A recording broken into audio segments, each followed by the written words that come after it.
is Lucy Spence. I'm a sophomore at the University of Notre Dame, and I'm an intern for the Luce Center this summer. And I'm thrilled to announce and introduce our next speaker today. Catherine Pakaluk is an associate professor of economics and social research at the Catholic University of America, where she serves as director of the social research academic area. Formerly, she was associate professor and chair of the economics department at Ave Maria University. Dr. Pakaluk holds a PhD in economics from Harvard University, where she studied under Nobel laureate Oliver Hart. Her areas of research include the economics of education and religion, Catholic social thought, political economy, and family studies. She is the author of her recent book, Hannah's Children, The Woman Quietly Defying the Birth Dearth, an examination of American women who chose to have 5 or more children. Dr. Pakaluk lives in Maryland with her husband Michael and their 8 children. Please join me in welcoming her today.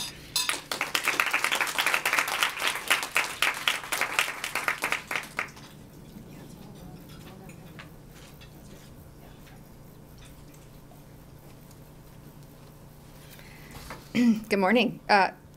Afternoon. It's great to see everybody here, and it's a really great way to spend the final days of June. Yeah, everybody's summer's my favorite time of year. Everybody knows this. In the minute we hit the equinox, I get a little sad that like the summer is already winding down, right? Where it's like end of June. But that's my favorite time of year. I'm also so delighted to be here because Kimberly Begg is a good friend and somebody whose work I admired deeply before she took the helm here. And this is just the beginning, so I'm very excited to see what this institution develops into. This is a moment where, this is not my remarks, are not prepared to talk about this, but there's a moment right now where conservative women are really asking a lot of hard questions. So I think I'm just delighted to see all of you and to know all of you. And I see a couple of faces that I already know, so that's really wonderful. But with apologies to my students who are sick of hearing me. So anyway, so my remarks today are titled, How to Have a Family, 8 Lessons from America's Hannahs. And hopefully this will become clear to you as I go along. So there's a piece of the story of growing up female in America, right? That's like, you can be and do anything, Danielle told me. I'm going to tell you about Danielle today. But before that, if there's a piece of the story of growing up in America that's like, you can be and do anything, can you have a family? That's the question. So data for last year, 2023, says that a typical woman in America will have about 1.6 children in her lifetime. That number is catastrophic for a country, and America is not alone with low birth rates. But it's also catastrophic for women your age. When we survey women at your age, most of them say they would like to have more children, at least 2 or 3. So what gives? Why are women failing to have the families that they want to have? It's not a simple question. Is having children just too hard or too expensive? If you can be and do anything, why can't you have the family that you want to have? To find out, I traveled around the country talking to women who have defied the odds and had the families that they wanted. And why not? If you want to find out about getting fit, talk to people who are fit, right? Don't take the word of people who can't get in shape.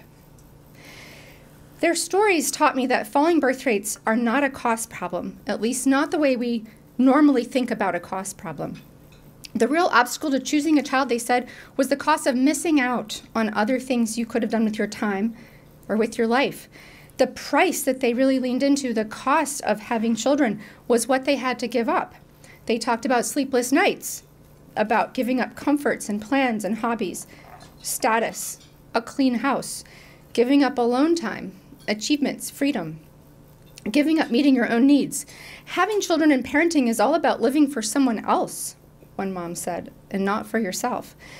These costs they granted were big and consequential, but the reason for missing out, their purpose, was so much bigger than the losses.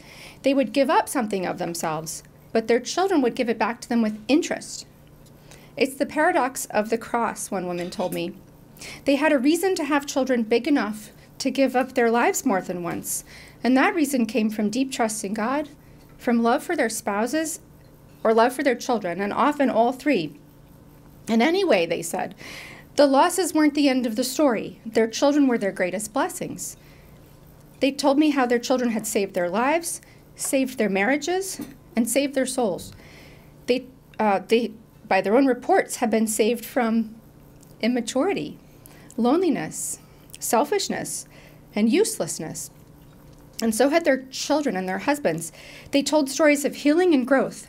The upshot of all of this, they believed the nation would be happier and more virtuous if we spent more of our adult lives taking care of children, and if our children grew up with more siblings. Their stories taught me that having a family is possible today, very much so. They didn't seem to face different trade-offs. They didn't drop out of college. They didn't think that having children was easy, but they wanted children enough to overcome the costs and quietly arranged their lives to welcome them. Like the biblical Hannah, who prayed to be relieved of barrenness and was blessed with Samuel and later with 5 more children, America's Hannahs believe children are blessings, expressions of God's goodness, and the purpose of their marriages. What life lessons can we take from their stories? So I'm really going to tell you more about Danielle, who said about how it is growing up in America as a female. We met her on a hot summer day in her home outside of Denver. She told me that she met her husband on the first day of medical school. She said we were in the same study carrel and part of the same campus ministry. She and her MD, PhD husband completed medical school together, and she went on to finish her medical residency in pediatrics at a major medical center in Texas. She really loved to talk, and she told us it's a big part of her marriage. She said, we met as, academic peers, and then with our training, he became an attending physician. And I really took this sharp turn from medicine to staying home. It's really nice to have this sphere of our life. We talk about all kinds of things all the time. He's very interesting and interested in a lot of things. So I find that even with a lot of kids, we're still talking about stuff related to his interests and mine, related to ethics and things in philosophy. The great thing about philosophy, she said, is it undergirds everything. So you're sort of always talking about things that are happening. And for us, it's great, she said. Maybe our ability to ignore the tasks and talk is helpful. She went on, he's a great dad, but he's not necessarily someone that when I met him, I thought, this guy is going to be like champion dad. But it turns out he's a great guy, and he just shows up for what's going on. And in our world, it's been kids, and he's just great. He's super engaged and helpful, and I would say pretty egalitarian in many ways, and sort of just doing what needs to be done, and sometimes doing the things I hate to do. Describing her partnership with her husband, Danielle said, I think one of the great gifts of having a lot of kids is that you have to be sort of on a mission together. And that's not necessarily true in some marriages, right? For us, it has been. We've really had to pull together to make the world go round. So lesson number 1 from America's Hannahs, and you might think this is an odd lesson to put first. Children save your marriage. If you want a rock-solid marriage, find a man who wants children as much as you do. Your family mission, having children, will sustain your marriage in tough times because the marriage won't be about you. It will be about them. Now, how did 2 doctors who met and fell in love in medical school end up with so many kids? Danielle and her husband didn't set out to have a large family. She more skidded into full-time motherhood. She said, I really loved medical school, but when I did residency, it was fairly devastating. I developed horrible anxiety and I hated it. And so when I finished, I was thankful to be done. I planned to take a year off and start my fellowship at the Children's Hospital. And so I planned to just take a year off with my son. And then by about December of the year that he was born, pay attention, I realized it was the first time in my life that I hadn't just gone from one thing to the next. I came up for air and I realized I don't want to keep doing this. Having her son gave her the breathing room to figure out she didn't love medicine. She said, and I really, really didn't want to keep doing it. It wasn't something where I said, well, I don't want to do the fellowship, but I'd be happy to work in primary care or something. I just really wanted nothing to do with practicing medicine. So at that point, I just became sort of a surprise, full-time stay-at-home mom. And then I just, I enjoyed my son. I enjoyed being his mom in a lot of ways. So she had this surprise encounter with a new kind of joy, the enjoyment of her son, and then her daughter, and then of having more children and seeing no reason to stop. She said, "It sort of sounds ridiculous in terms of planning. We just sort of kept liking the kids that we were having and liking having kids and enjoying their little years. I think there was some degree to which we kind of thought, well, the kids are little, so if we're going to have more like this, they should probably be close." And then I don't know when it tipped over from that sort of having them close together to sort of like, gosh, there's a lot of them. But it was certainly not our plan, she said. No romantic candlelight dinner sketching out our plan with 7 children. We would have been the most shocked, probably. Now I'm like, well, this is what I'm doing all the time anyway. And so there's no, impetus not to have more. So lesson number 2 from America's Hannahs: childbearing is always a cost-benefit decision, but the costs and the benefits aren't monetary. So keeping the door open to having children allows for a reassessment of the costs and benefits along the way. Okay, so what does that exactly mean? Danielle's language of no impetus not to have more, right? I'm doing this all the time anyway. It echoed a language of openness that we heard across our travels, like all the women we met at different forms. These moms didn't have a grand vision for how many kids they wanted, but the door wasn't closed, even if the next baby wasn't imagined yet or even wanted. The openness allowed for reassessment of costs and benefits at later stages of their families. And I'll say something about this in a minute, but just to pause for a second. Maybe at your age you think this is bizarre to talk about openness. You don't know how many times you will get the question once you've had one child, are you done yet? Right? Done is like the big buzzword. You'll be at the playground with your 2 kids. Are you done? And it's so baffling if you're not going to ever sort of close the door. Even if you think, well, I'm not planning another one, door isn't closed, but why are people obsessed with whether you're done? Anyway, so this was the very key thing we heard from all these women. They weren't done. They didn't permanently close the door. So she said, Danielle said, I do think we sort of crossed that point where I'm thinking, if we're going to have 1 or 2 more kids, is that going to be a game changer for everybody at this point? I don't think so. And I think I would be open to that. And in some ways, it feels easier to be open to that now than at other inflection points. Danielle explained that with more children, the lifestyle cost of an additional child becomes smaller. It's just easier to do. Your life is already rearranged. Having 1 or 2 more kids won't be a game changer. In the old days, before now, in the old days, couples started out when they got married having kids. Family planning in the old days meant deciding when to stop having kids. That's just how it worked. When you got married, you started having kids. But beginning in the 1960s, this all changed. Couples started marriage postponing children. It's the norm today, and you probably know this. It may be your older siblings, maybe friends of yours, they get married, and then they're going to have their time. They're going to wait and figure out the best time to have children. So family planning today means deciding when to start having children. There's no longer timed with marriage. But if the cost of starting a family, of switching your fertility on, get that first kid in there, it's a lot higher than the cost of those extra kids down the line. That's the hardest one to have.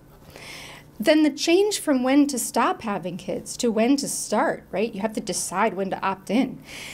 That could be monumental. Marriages aren't open to children in general anymore, not even at the beginning. America's Hannahs, I found, rejected that approach, sometimes intentionally and sometimes by accident, like Danielle. They didn't bookend their childbearing into a phase, are you done yet? But they kept the door open, again, sometimes accidentally and sometimes on purpose.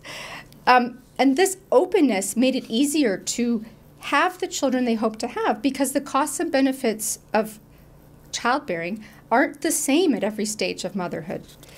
The women talked about the enormity of the personal and domestic adjustments called for by having a first, and they insisted that 2nd and 3rd babies were almost as hard, but it didn't keep getting harder.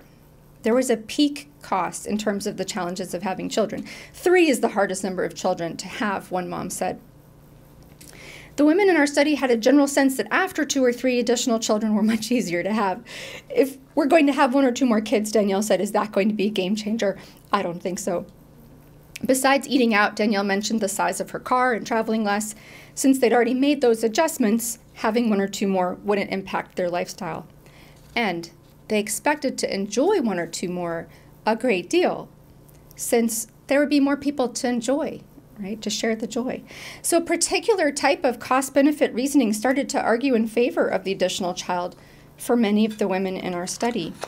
The fixed costs, such as giving up a career or modifying your career, or giving up second income or getting a bigger car, had already been borne, and the personal and lifestyle-related costs became smaller, and the expected value to the family seem to grow larger with additional children. So lesson number three, costs go down, the personal costs go down, and the benefits go up.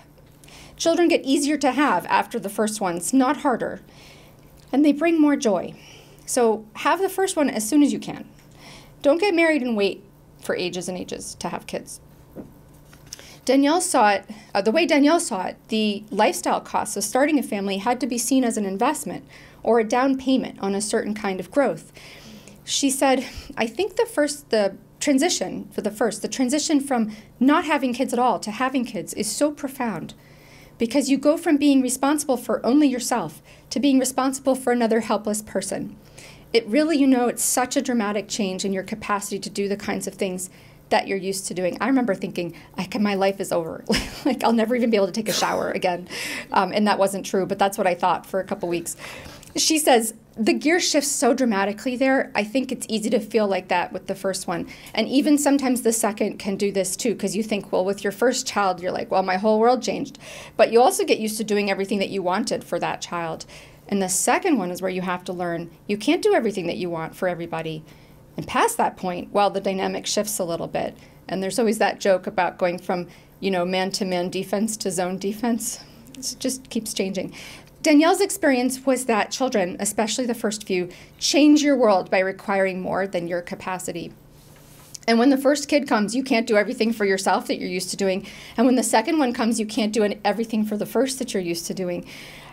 So each additional child challenges you to adapt to a more complicated set of needs. You grow, but as you grow, your limitations allow others to grow, like your other children.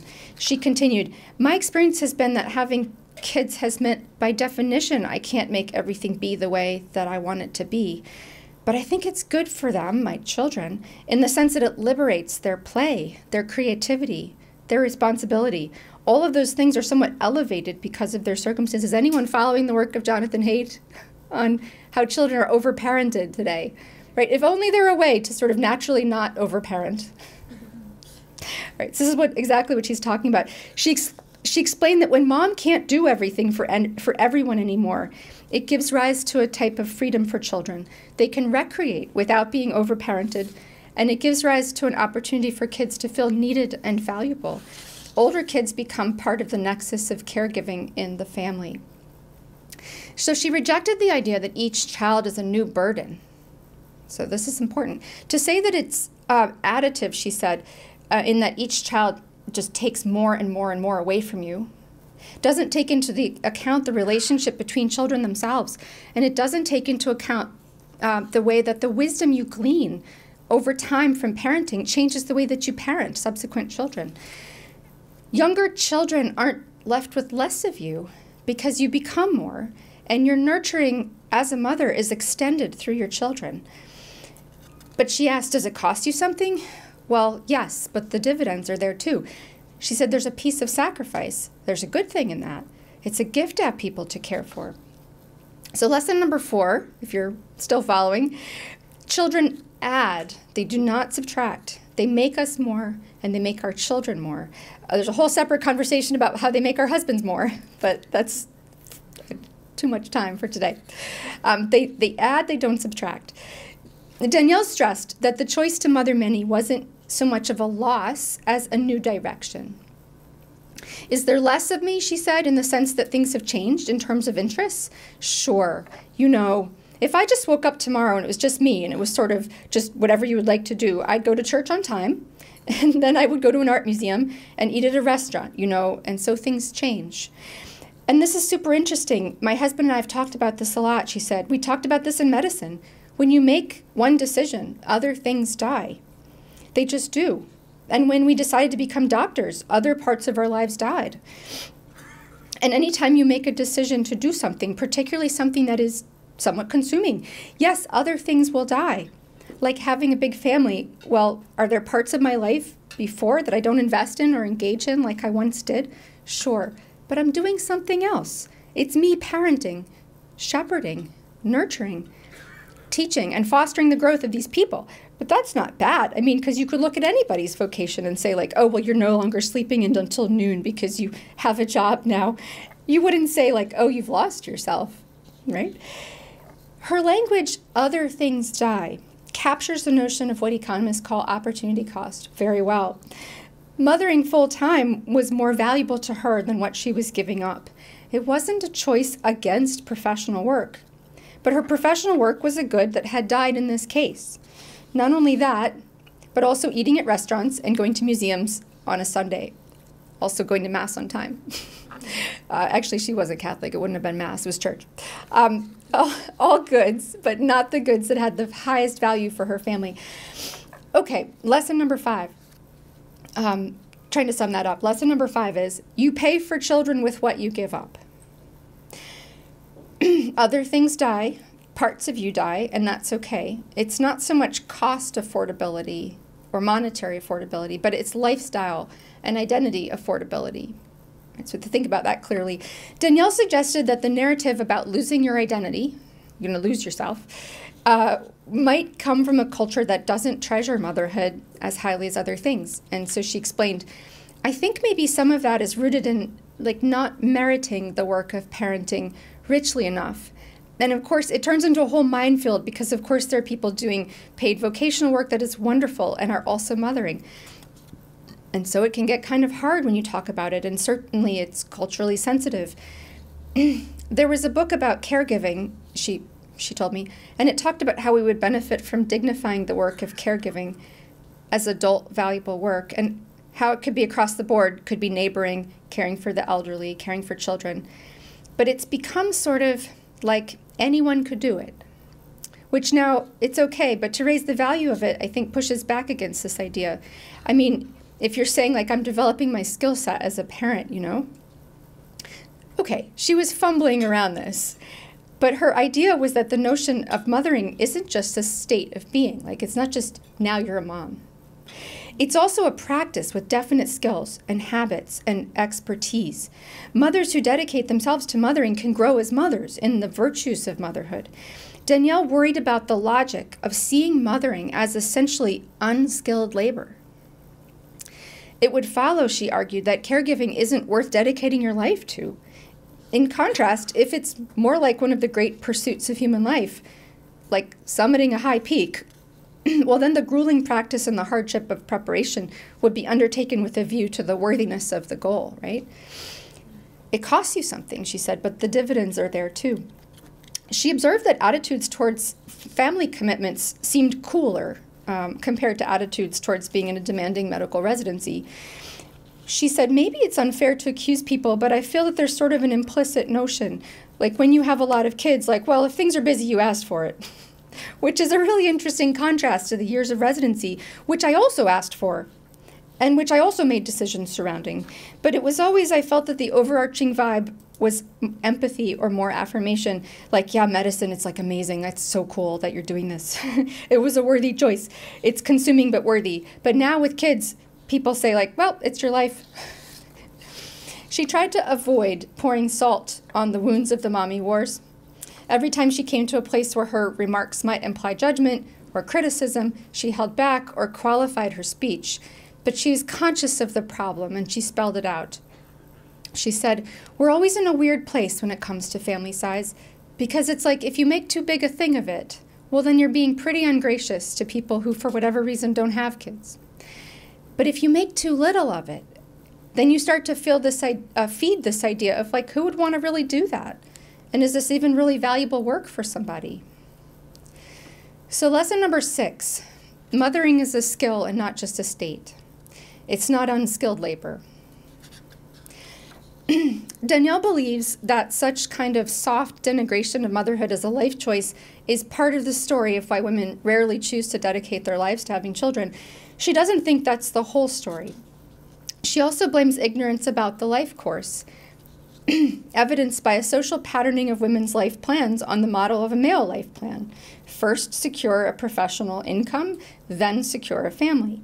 She pointed out that the path of schooling for women leads inexorably through the years when it would be easiest and most favorable to have children, which is pretty much where you all are now. She said, I think there's a piece of the story of growing up female in America that's like you can be and you can do anything. And when you've accomplished all of these goals that are time sensitive, then you can do these other things. And for some people, that's true. But many people can't have children without medical assistance, late into their 30s or 40s. And I feel like there's a lot of people who never even think about it until they're starting to get to the point where they are worried. Because there's so much like hit the ground running, high school, college, grad school, build your careers, professions, your track. It's hard not to see her commentary as partly autobiographical. Earlier, she said about her maternity leave, I realized it was the first time in my life that I hadn't just sort of gone from one thing to the next. I came up for air and realized I don't want to keep doing this.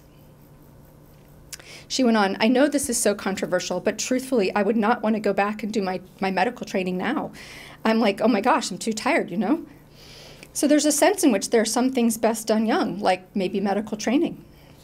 But I also think that sometimes having kids is one of those things. Like it's easier when you're younger. It seems to be easier, she said. It seems to be. I don't know if this is horrible to say, but I think there's some ways too that when you're younger, the transition to kids is easier. I think that shift for my friends who've been older, it can be so hard because you put in all this effort. And then you're used to you're used to that in terms of control. And what do I mean by that? Well, the big thing that you have to figure out how to handle when you have children is like the loss of control of your schedule and your day. And the older and more competent you are at work, the harder that is to live through. And you can do it, you can live through it, but it is a big shock when you're 35. When you're 20, it's like, what's next? This was easy, got that. All right, moving on. So yeah, she went on, I want to be cautious here because I do think there's a sense in which there's very little thought early on. And I've had lots of conversations with professional women kind of into their late 20s and 30s that are all of a sudden taking stock, like, hey, what do I do? What do I even want family-wise? What is going to be possible? And I just feel like that question's not even on the table. And it would feel antithetical and sometimes like there's a strong sense of betrayal of people who've invested in their career. It's complicated. I don't want to say like, oh, women shouldn't do anything interesting academically. I don't believe that at all. But I do think we should ask the question when we look at the progress of feminism in general. So women's work and education and work crowd out time for having children. And this is true even when women want and expect to have families. It begins with the long march of formal schooling, undifferentiated from the male timeline. It continues through college, graduate training, residencies, assistantships. None of these programs is normed or set up for part-time progress, even if there are some renegades who pull it off. Where part-time options do exist, and you may know this, women often pass them up for fear of being relegated to second-class status. The sense of betrayal that Danielle mentions is real. Women who've been encouraged to look at career building single-mindedly suddenly find themselves up against a gut-wrenching quandary they don't remember opting into. Their desire for a home and children on the one hand, and the fruition of years of training on the other. Most of the time, women, we know this from the data, most of the time women just split the difference, leaving neither side of the choice incredibly fulfilled or fulfilling. Mothering small children while working makes motherhood less enjoyable. And working while juggling family responsibilities taints the natural satisfactions of throwing oneself into a career. Those are real, and they're great. But it's a lot less satisfying if you have to constantly be interrupted. Danielle continued, there's no option for a part-time residency. You can't say, I'm going to do this over 6 years instead of 3 because I have young children and I want to be around for them. I feel like these are important formative years. There are certainly some places, she said, that it's changing. Some fellowships are a bit part-time. But there are some academic programs that are accommodating, but it's just arbitrary. And she says, I'm speculating here, but part of that's probably because a lot of these things in formation were formed for men who had different biological reality, and it feels very hard to comment on. So lesson number 7, There's only 8. We're almost done. Lesson number 7. Having a family needs to be planned for. Your career will happen pretty much without your planning it. And probably this is not what you're being told. The reason your career will happen without your planning it is because all of the social scripts are normed for that. It'll just, everybody will, at each stage will offer you like the next step along the way. So you have to plan for being able to have a family and plan your career around being able to have a family. Right? What's the alternative? Plan your kids around your career? It's going to get you 1.6. All right. Danielle had a way of turning things on their heads. She said, we don't want to judge family size, so we don't praise childbearing. But when we don't praise childbearing, people conclude it's not worth doing. And that has implications about the value of children themselves, she said. She advanced a counter thesis. She said to me, well, I think my children are good for the world. I don't know, like in general, I think people are good for the world. The overall notion of like, this is a good thing. These children are good. It's just good, right? The idea, she went on, the idea of a tapestry in generation and the handing down of wisdom from one generation to the next, and faith and looking back and looking forward and seeing, like through scripture, you know, the tapestries of a family. And even some of the hard places, but the places that you see, you know, it's so profound. A strong thing in my life has been feeling like they're a gift. They really are a gift, and it's a privilege to have them and to raise them and to know them. Danielle here reminded me of the biblical Hannah. She had an almost reverential attitude toward the gift of children. Interestingly, as a rule, that attitude wasn't present in my subjects' memories of what got them started having children. But it was deeply present in their descriptions of how it was going. So lesson number 8 is that children are a blessing, like health and wealth. No one would say, I'm done having wealth. No one would say, I'm done being healthy. But people do say all the time, I'm done having children. And they ask you, are you done having children? America's Hannahs didn't think you could have too many children any more than they thought you could have too much wealth or too much health. It's a very different attitude. Now, practically what that works out to is a really interesting question, not the subject of this talk, but I just want you to see how different that attitude is. Danielle recalled with consternation towards the end of our interview that as a young woman, she didn't even think about what would happen if she didn't have any children. But I should have, she said. In another place, which I'm not quoting, she said, I could almost cry when I think about it. She said to me, I've had older women say, oh, I wish I could have or would have had one more or more, period. I do think hearing these things are little pieces of encouragement that sort of reinforce the idea that this is hard, but it's a gift too. She said she hadn't thought about missing out on children, in part because, as she told us, from the time I was a young child, I wanted to be a physician. And she had thought that the practice of medicine would be the sort of identifying manifestation of being conformed to Christ. So she really had a vocational call. But after having children, she found herself embracing more and more that motherhood was her way of being transformed into Christ. So much that when she declared that being a full-time mom was her doing something else, she used the image of a shepherd. She said, for me, it's like me parenting, shepherding, nurturing, teaching, and fostering the growth of these people. She continued, we teach our children that the Lord delights in them. I also want them to have that borne out in their experience, just to have that unwavering sense of like, I'm for you, like I'm for you. Ultimately, the kids weren't for her, to make her into something more and better or different, but she was for them. She was for them. Talk about turning things around. Their goodness didn't mean desiring them for the sake of having them, like possessions, but having them for the sake of desiring them, delighting in them, the way the Lord delights in us. So why aren't women having the families that they want? 55 interviews, women of all levels of income and engagement with paid work, convinced me that we aren't having those families because we as women want conflicting things. We do want 2 or 3 kids, but we also want degrees and jobs and travel and experiences. We want kids, I think, a little bit like we want to get in shape. We want them, but not enough to pay the price. We aren't always putting first things first. I think we need to stop blaming the culture and start looking inside. And I think it can stop with your generation, because these lessons are knowable, and they're teachable, and they're actionable. And with God's grace, we can count on their effectiveness. Yes, they are hard to practice, but no harder than anything else worth doing.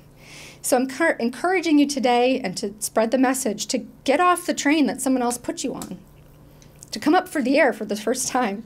Growing up female in America, I think you can do and be anything, but you can also have a family, and this is how. Thank you.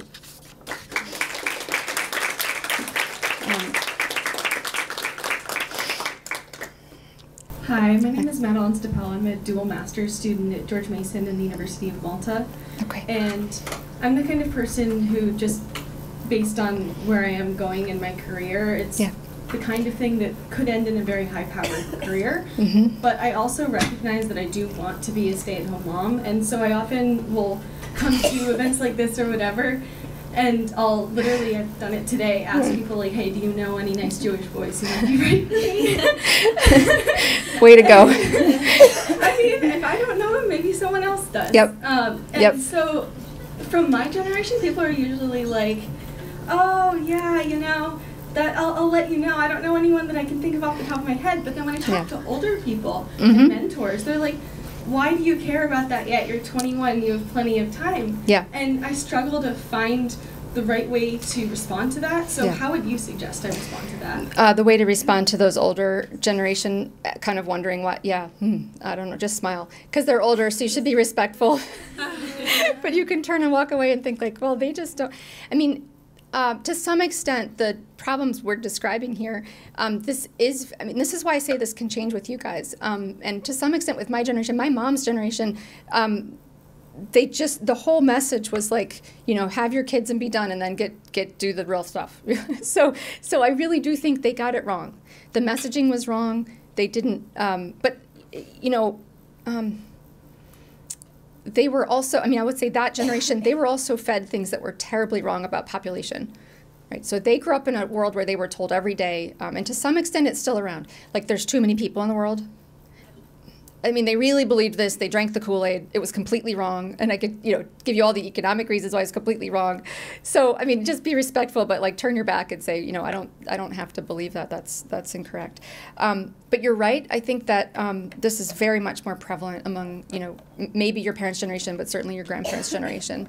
And they can't get it. And keep asking about the Jewish boys, because this is totally how it works. I mean, among my friends who are, you know, my children are really exactly your age, many of them, and they're starting to get married and get engaged. And, you know, among my friends, we're always like, well, wait, do you have, I just met this great family in Dallas. I'm like, wait, what are the ages of your kids? Do ours line up at all? Right? I mean, and listen, people, like, this is what people did for thousands of years. Like, this isn't weird or retrograde. It's not, you know, arranged marriages where kids don't have a choice. But, like, introducing people, 100%. Keep asking. Yes. Hi, I'm Emma. I'm a student at Liberty, and Great. I heard you say that the system today is more geared towards men and their life plans. So what would you say to a girl who's in high school and she wants to become a mom, or a girl who's in college like me and wants to become a mom, but there's really no option for that at the moment? What does that life plan maybe look like for her? Well, one thing is, I think so, I mean, look, I'm standing up here with a lot of degrees behind my name. I'm sort of like not against people going to college. That's not the message here. But the message is really to keep, I think, the heart you have for the priority of family and children. To surround yourself, I mean, honestly, conservative colleges are a great place to be, to meet men who also prioritize family. I mean, look, that's just true. But what does it look like? I do think it means, you know, thinking ahead. I just had so this happens to me a lot. I get called or emailed by young women trying to make decisions. And I just talked to a young woman about to go into the Marine Reserve officers training this summer, and she's dating a nice guy. And she said, like, look, I just realized that engineering is not my path, but maybe it's going to be medicine. We had a long conversation. I said, those are great things. But she was thinking about it more in terms of what was a good match for her talents and interests. I said, but you want to get married, you're dating a great guy.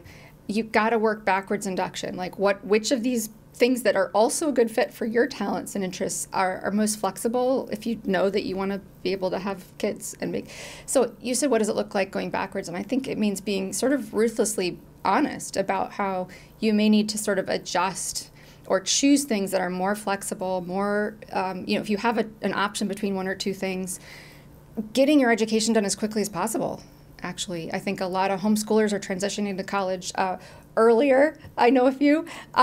That's a good thing. A lot of students are getting through college more quickly than in the past. I have a son who did it in 2.5 years because he met the love of his life and said, I want to get married. And no one's going to take me seriously if I'm still in college. So I'm going to, he took like 8 classes at once. That's not a bad thing. That's a good thing, right? So he's just get through it. So I think kind of questioning the timelines, just getting through those things more quickly could be part of the answer, but not, avoiding places where you'll meet family-minded men. That's a good thing to do. Yeah. This will be our last question. Sweet. Okay, great. I'm so close to the front. You don't need the mic. Yeah. It's for the people in the back so they can hear you. My name is Rebecca Phillips, and I go to Patrick Community College. Okay. I'm the oldest of 7, and I'm very grateful for my large family. But I do know, like a lot of friends in the homeschooling big family world, especially the oldest, they feel like kind of burnt out almost because they were like a parent. And so, what would your advice be to parents of big families, but also children or siblings in large families to encourage them to continue that legacy and not feel like they got the short end of the stick because their parent was run thin or something like that? In many ways, what I'm saying is born out of that. So I was the oldest of 9, so I totally get that. I was definitely, and I would say that as the oldest of 9, I thought having kids is great. I'm sure it's I was like super pro-life and I wanted the world to have more babies in it, but I figured that was like my younger sisters were going to do that. So I thought like I'm going to go change the world through the high-powered future or career. But I will tell you that so I think number one, like it's okay to be the person who feels a little bit burnt out. And like I wasn't planning to get married till I was 30. So I got married when I was 23. So that was not my plan at all. So kind of I want to just say just quickly, it's okay to feel burnt out and to think like I need to really think this over and take time. But I would also say, and something that I do now, constantly, and I think this was Danielle's experience, you will not feel the same way about your own children that you did about your younger siblings. And that sometimes when sometimes we can be a little bit, we can be jaded because we think we know what it means to already have kids. We're like, oh, I've been there, I've done that. I saw my mom. Like, I know what kids are about. They're great. I really love my little siblings. It's just not the same at all. So when I had my first son, much sooner than I expected, when I was 23 still, and I was in a PhD program at that point, I remember just looking around thinking, like, does everybody feel this way about their kids? Like, this is a revelation. It's a revelation. Like, I was like, this is astonishing. I can't believe it. So I was like, wow, I guess these people don't like their kids as much, or they didn't get so lucky. My son is like obviously the most enjoyable baby ever, but that was a surprise to me, right? Because I did enjoy being from a big family, but I didn't expect to enjoy my first child as much as I did. And so a lot of, I think, the messaging is a combination of it's okay, you don't have to run right into a family. I did because I met my husband and I wanted to get married. But I didn't think that I needed to. I wasn't planning for it. I wasn't like out shopping for a husband at that point. So it's okay to be burnt out. It's okay to take your time. It's okay to, but then also just to kind of keep that optimism and that sense of expectation that there's nothing like being a mother to your own child. It will not be anything like being an older sister. Even though being an older sister is great. Yeah. So, you're welcome. All right, let's give Kathy a round of applause. You're welcome.